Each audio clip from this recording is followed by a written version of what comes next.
Hello friends, मैं पंकज वर्मा अपने YouTube channel Artech civil classes में आपका स्वागत करता हूं। यहां पर मैं आज जो स्टार्ट करने जा रहा हूं वो वर्किंग स्ट्रेस मेथड में सिंगली रेनफोर्स बीम के न्यूमेरिकल के जो भी स्टेप रहेंगे उनको हम लोग यहां पर सीखेंगे। ठीक है, तो जो पहला क्वेश्चन आता है आपका वो फाइंड करने के लिए आ सकता है कि क्वेश्चन में बताइए कि मूवमेंट ऑफ रेजिस्टेंस कितना होगा, जिसको हम लोग हिंदी में बोलते हैं प्रतिरोध आघूर्ण।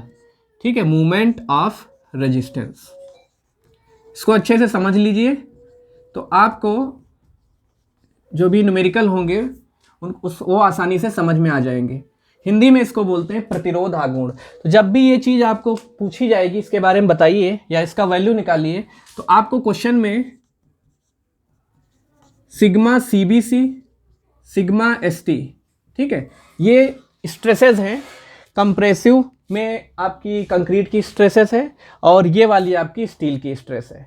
ठीक है, तो इनको हम लोग कैसे फाइंड करते थे, जैसे इसकी वैल्यू पता करने के लिए क्वेश्चन में ग्रेड गिवन रहेगा। जैसे M20 ग्रेड दे दिया हमने, कितना आपको M20, तो 20 को यदि हम फैक्टर ऑफ सेफ्टी से डिवाइड करा दें, आपने पढ़ा होगा जो परमिसिबल स्ट्रेसेस होती हैं उसमें हम लोग जो ये वैल्यू 20 आई है इसको फैक्टर ऑफ सेफ्टी कंक्रीट का होता है 3 से इसको डिवाइड करा दीजिए तो आपको वैल्यू किसकी मिल जाएगी, सिग्मा सीबीसी।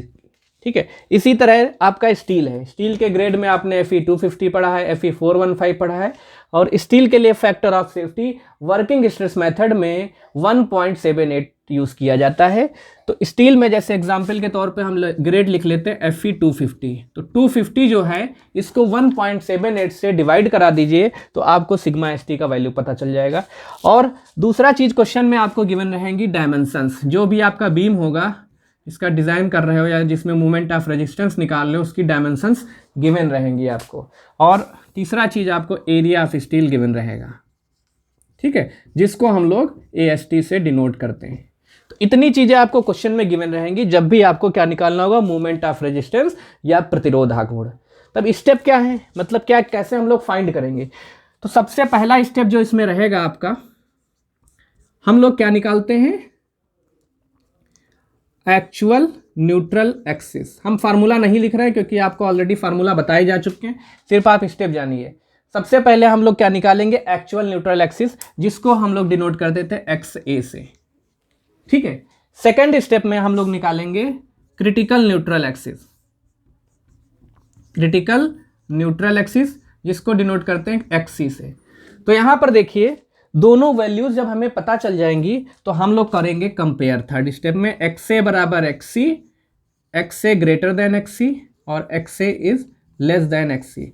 अब यहां पर कंपेयर करेंगे तो हमने बताया था कंपेयर करने पर आपको पता चल जाएगा कौन सा सेक्शन है।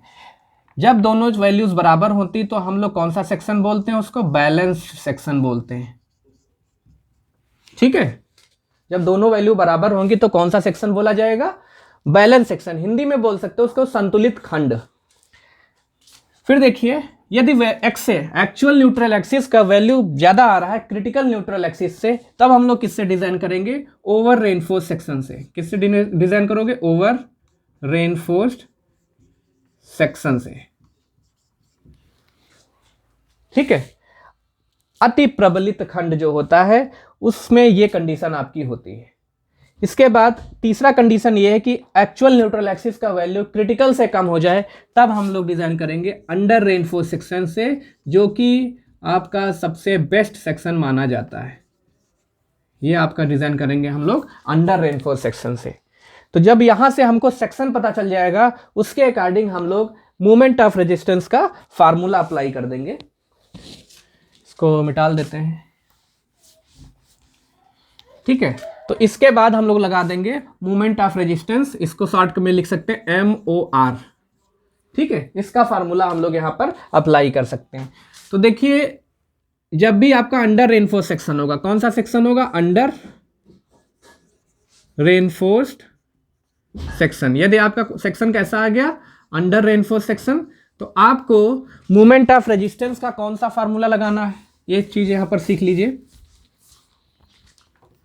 MOR बराबर sigma ST AST D minus X/3। ये आपको फार्मूला यूज करना है यदि आपका सेक्शन आता है अंडर रेनफोर्स सेक्शन। ठीक है। और मान लीजिए आपका आ जाता है over reinforce section,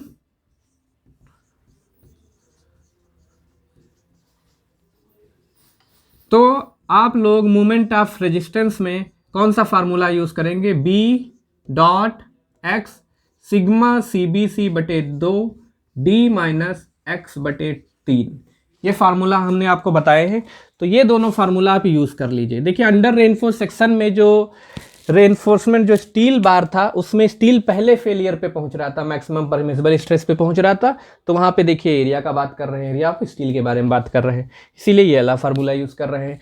over reinforce section में पहले कौन पहुंच रहा था, कंक्रीट फेलियर पे पहुंच रहा था, तो उस केस में हमने जो भी फार्मूला डिराइव किया वहां पे किसकी स्ट्रेस को डिस्कस किया है, कंक्रीट को। देखिए maximum permissible compressive stress in bending, यहाँ पे किसका डिस्कस कर रहे हैं, स्टील के बारे में डिस्कस कर रहे हैं। तो ये आपका स्टेप है, जब भी क्वेश्चन में गिवन होगा कि मोमेंट ऑफ रेजिस्टेंस निकालिए तो आपको ये स्टेप सिर्फ फॉलो करने हैं, आप वैल्यू पुट करिए, आपको आंसर मिल जाएगा। ठीक है, तो इस टाइप का न्यूमेरिकल आपको मिल सकता है एग्जाम में। अब आगे बताते हैं आपको। अब यहाँ पे कभी कभी क्वेश्चन आता है डिजाइन कांस्टेंट के बारे में पूछता है, तो इसके फार्मूले हैं, ये फार्मूले हमारे IS 456/2000 में गिवन है, वहीं से फार्मूले मतलब वैल्यूज हमें इन फार्मूलों का मिलता है। तो पहला क्वेश्चन आ जाता है डिजाइन कांस्टेंट में कौन कौन से कांस्टेंट होते हैं हमारे। पहला रहता है neutral axis factor. Neutral axis factor को हम लोग डिनोट करते हैं K से, और इसका फार्मूला याद कर लीजिए, होता है M सिग्मा CBC। M आपका क्या होता था, मॉड्यूलर रेशियो, जिसे मापांक अनुपात भी बोलते हैं, सिग्मा CBC बटे M sigma CBC plus sigma ST। तो यदि क्वेश्चन में आपको ग्रेड गिवन है जैसे M20 और Fe415, तो दोनों का वैल्यूज हम लोग निकालेंगे और यहाँ पे पुट कर देंगे, तो हम लोग देखिए यहाँ पे न्यूट्रल एक्सिस फैक्टर को पता कर सकते हैं, सिंपल है। सेकंड है आपका लीवर आर्म कांस्टेंट, इसको हम लोग किससे डिनोट करते हैं, J से डिनोट करते हैं। ठीक है, तो यहाँ पे इसका फार्मूला है 1 - K/3।